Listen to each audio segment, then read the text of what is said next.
اس ملک میں بھی خاص طور پر جو کام مسلمانوں کے کرنے کے ہیں ان کو میں 3 نمبروں میں عرض کیا کرتا ہوں۔ سب سے پہلا نمبر ہے رجوع اللہ، اللہ سے اپنا تعلق مضبوط کرو، فرائض کی پابندی کرو، نماز کی پابندی کرو، روزے کی پابندی کرو، حج فرض و حج ادا کرو، زکوٰۃ فرض و زکوٰۃ ادا کرو۔ اللہ سے اپنا تعلق، 5 وقت کی نماز مسلمان کے لیے لازم ہے۔ جب تک اللہ سے تعلق مضبوط نہیں ہوگا یہ ذلت یہ ہٹ نہیں سکتی، اس ذلت کے گڑھے سے نکل نہیں سکتے اللہ سے تعلق مضبوط۔ اور پھر اسباب کے درجے میں 2 بنیادی کام ہیں، ایک تعلیم، دوسرے مسلمانوں کی معیشت، پیسے کی حفاظت۔ پیسہ کماؤ، کمانا منع نہیں ہے، حلال طریقے سے کماؤ، حلال کمانے کے لیے محنت کرو، مگر وہ حلال کس لیے کماؤ؟ تاکہ اللہ کی مخلوق کو نفع اور فائدہ پہنچاؤ۔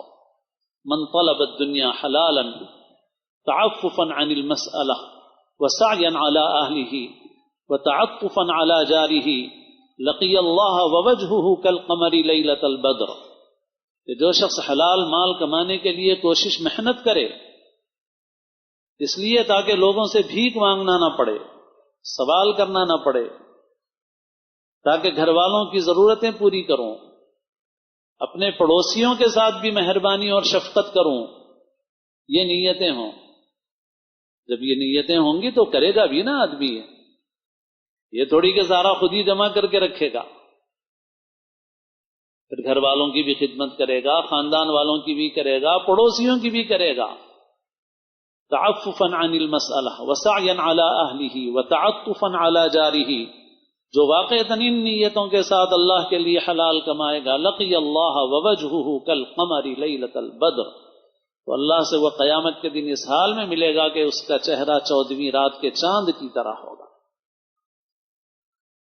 تو مال کماؤ مگر مال صحیح جگہ میں خرچ کرو، مال کی حفاظت کرو۔